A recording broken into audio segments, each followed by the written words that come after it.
In the heart of the 3rd Ward, where the Sacred Heart Virgin Mary statue stands, this church made history in 1887. St. Nicholas is the very first Catholic church in the diocese open up to formerly enslaved Black people in Houston, with an historical marker on the grounds to commemorate it. You know, it brought it to light that, people recognize this church by putting that historic marker out there. 80-year-old Hayden Malone grew up here. For this church to be here is something. This was the only place Black had to come to a church back when it first started off. We weren't allowed to go nowhere, no other churches.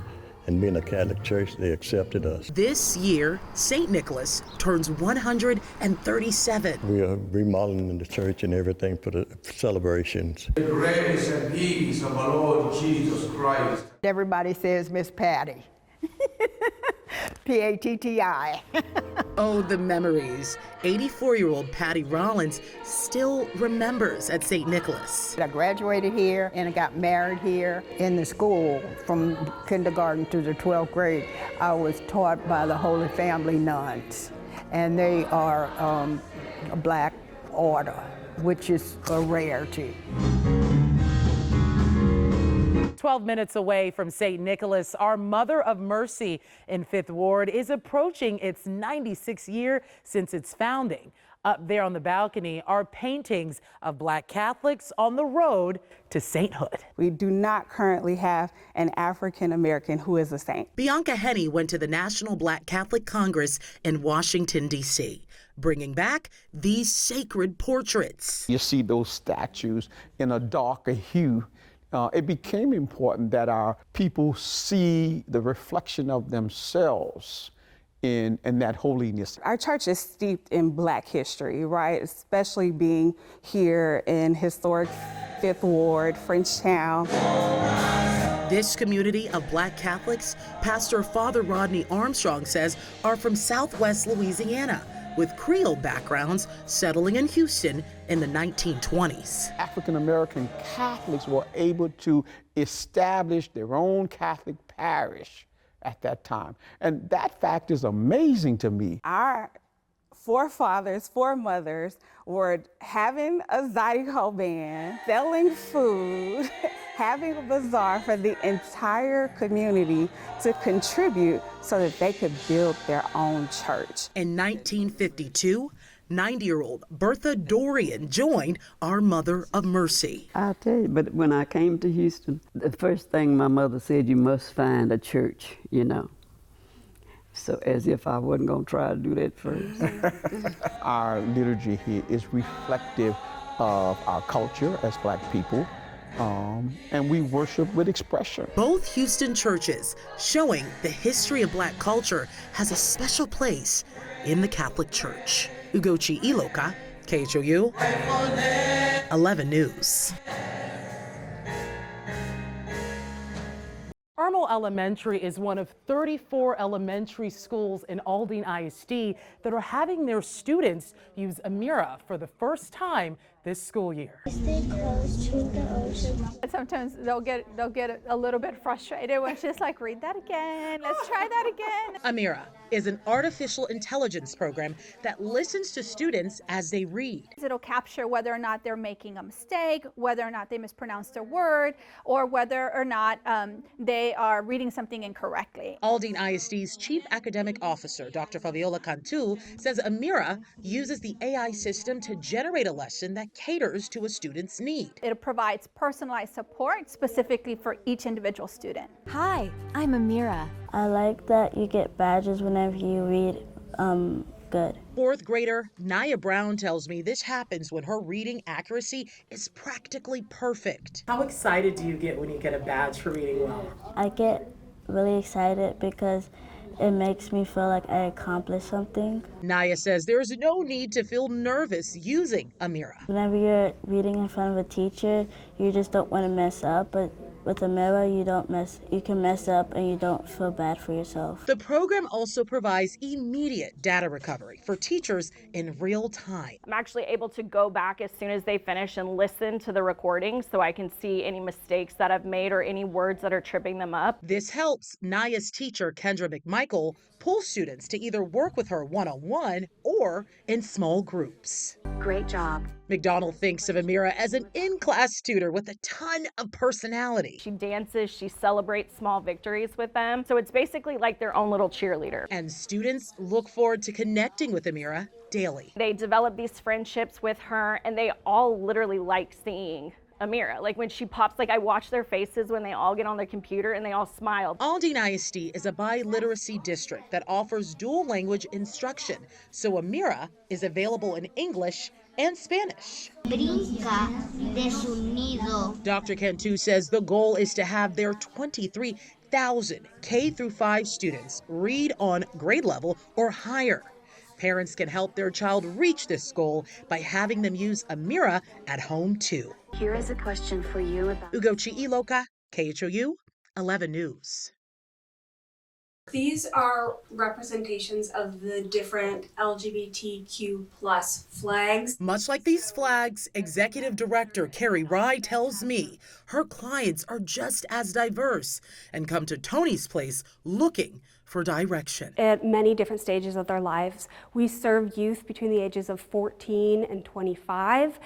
Youth may be out to their family, their friends. They may not be. No matter the stage, staff here wants to help. We want to connect them to those resources that's going to help them be successful. Clients in between homes can do laundry, take a shower, get free clothes, toiletries, and fresh food. Also, Tony's Place has a new therapeutic garden recently donated by volunteers, where clients can come here, plant and grow herbs and vegetables to add to their meals. Connecting people to housing resources is a service offered here too. So the other day I had a client come in, walk through the door, and they say, "Miss Carrie," and just held up their keys. It gives me goosebumps just now just thinking about it. They got housed.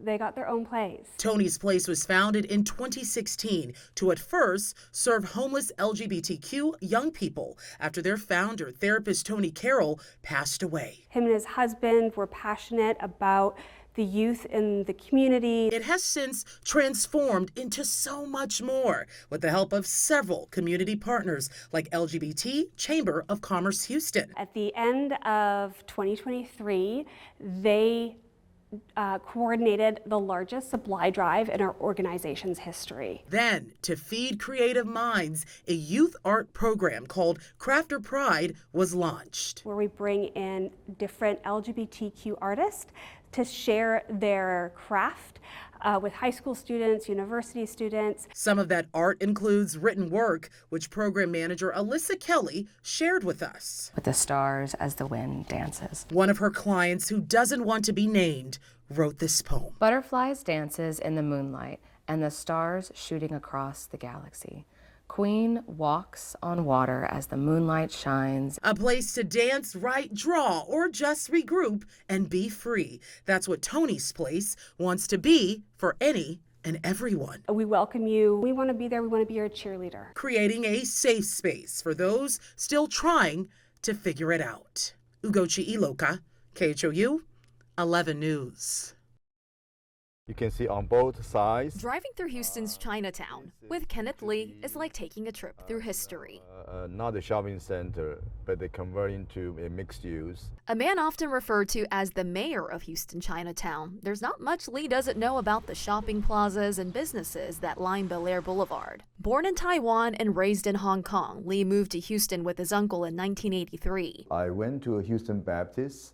At the same time, my uncle opened up the first Asian store on Bel Air Boulevard. It's a supermarket called the Diho Market. Now called Just Go Supermarket, the store still operates today. From one store, one shopping center, were expanded to miles of the Asian business corridor. Lee began his real estate career starting Southwest Realty Group, which he still runs more than 30 years later. Hello, John. Morning. Working to bring more Asian Americans to Houston. When I arrived in the 80s, there's about 30,000 Chinese American, and then about another probably 40,000 Korean American in Houston. He was instrumental in developing Bel Air Boulevard into the center of Houston's Asian community after the city's old Chinatown near downtown began running out of room. Recognizing the potential for development, he began working with politicians and investors, later helping to form the Southwest Management District he's now chairman of. We are probably the most diversified district, have over 110 countries immigrants living this 10 square miles. Today, Houston's new Chinatown is one of the country's largest. A gateway city, a new gateway city for a lot of international people to come. And when he's not busy volunteering his time or working as chair of the Asian Chamber of Commerce too, you'll find Lee. Yeah, they've been here for about 15 years, but I came here at least twice a week. Enjoying the community he calls home. We're all in a big family. Michelle Choi, KHOU 11 News. There are volunteers here across Houston working to give back on a day where so many people lost so much, some even everything. Now you can see there on the ground where volunteers will be packing meals that will be donated to the Houston Food Bank. This is video volunteers helping to pack over 150,000 non-perishable meals for those at risk of hunger earlier this morning. September 11th doesn't only mark the 23rd anniversary of the 9/11 terrorist attacks today, but it kicks off Hunger Action Month. The Houston Meal Pack for 9/11 Day is one of 21 large volunteer service projects organized by the nonprofit organization 9/11 Day. According to Feeding America, more than 44 million Americans, including 1 in 5 children, don't know where their next meal will come from.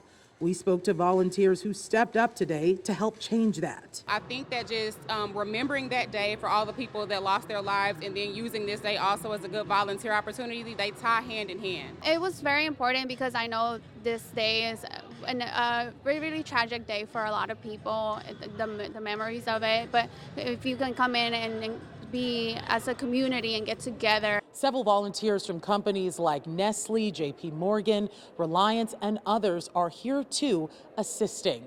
Now their goal is to pack around 315,000 meals on a day like today where we are remembering the lives lost on 9/11, including our fallen heroes. Reporting from the Fertitta Center at the University of Houston, Ugochi Iloka, KHOU 11 News. We followed crews on the road scoping out hot spots for mosquitoes. They go out, they take landing rate counts. Brazoria County, like many Texas coastal counties, has a dedicated mosquito control district. We protect the health of the residents of Brazoria County, and we try to educate. From April to November, and sometimes even later, crews are out trying to hit the mosquitoes where they likely multiply the most. Any little bit of water breeds mosquitoes. So, I mean, that's the number one thing where the residents could help, is to just make sure that they keep their containers drained. And one little pond can be a big problem.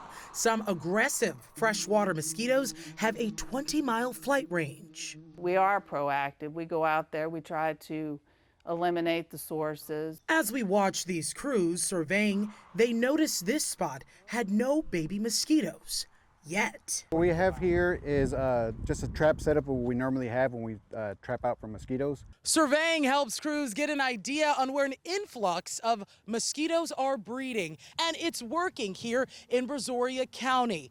In the last year, they've had 0 human cases of West Nile virus reported. As far as when we start spraying, just when we get mosquitoes, that's what our surveillance team is doing now. By hitting storm drains, ditches, and other common problem spots, the county hopes to knock out the bugs before they hatch. What the chemicals do, they get pumped in through the pump box and get sprayed out through the spray nozzle. And as the summer heats up, the county's mosquito squad ramps up, hiring extra seasonal staff. We do get people that call in and thank us for coming out. Ugochi Iloka, KHOU 11 News.